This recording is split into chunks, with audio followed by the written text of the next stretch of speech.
The year is 1347. Europe is in a period of relative prosperity and growth.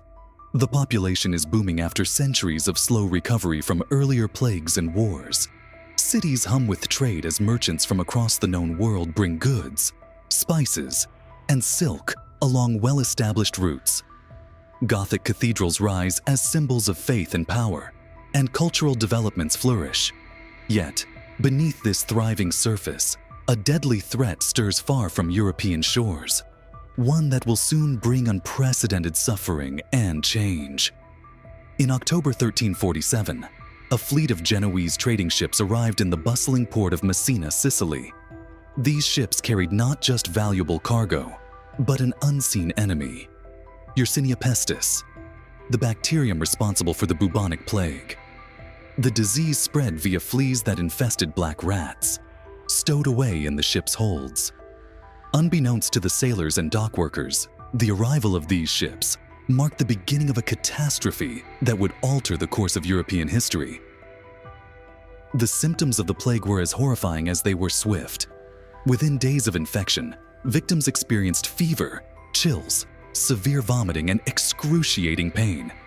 Swollen lymph nodes, known as buboes, appeared near the groin, armpits, or neck. These blackened pus-filled swellings gave the disease its name, the Black Death. In many cases, death followed within 3 to 5 days. The mortality rate was staggering, with some communities losing over 50% of their population. Lacking any understanding of bacteria or germ theory, medieval society turned to religion and superstition for explanations. The plague was often interpreted as divine punishment for humanity's sins. People sought solace in prayer, while others joined movements like the flagellants, who roamed the countryside, whipping themselves in penance.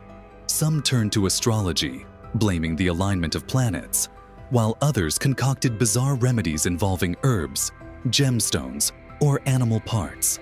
The Black Death's toll was catastrophic. Between 1347 and 1351, it is estimated to have killed 25 to 30 million people in Europe, nearly 1/3 of the continent's population. Entire villages were wiped off the map as survivors fled, abandoning their homes and livelihoods. Cities became ghost towns, their streets filled with the stench of death as bodies piled up faster than they could be buried.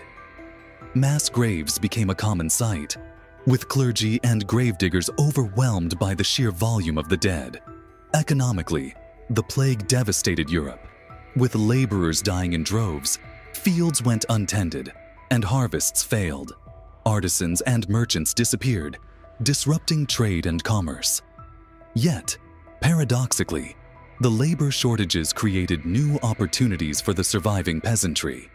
With fewer workers available, wages rose, and serfs began to demand better conditions. This shift marked the beginning of the decline of feudalism, as the rigid hierarchies of medieval society started to loosen. Socially, the Black Death tore apart the fabric of communities. Fear and distrust spread as people avoided contact with one another, even abandoning sick family members. In their desperation, many sought scapegoats to explain the calamity. Jewish communities across Europe were accused of poisoning wells and spreading the disease. Thousands were tortured and killed in brutal pogroms fueled by ignorance and prejudice. Despite the horrors, the plague's aftermath paved the way for profound transformations. By 1351, as the worst of the epidemic subsided, Europe's survivors faced a changed world.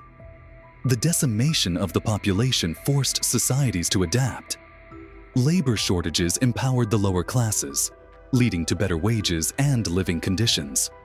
The Black Death was not just a catastrophe. It was a turning point in human history. From the ashes of despair came resilience and reinvention. Art, literature, and science flourished in the following centuries, shaped by the profound lessons of this tragedy.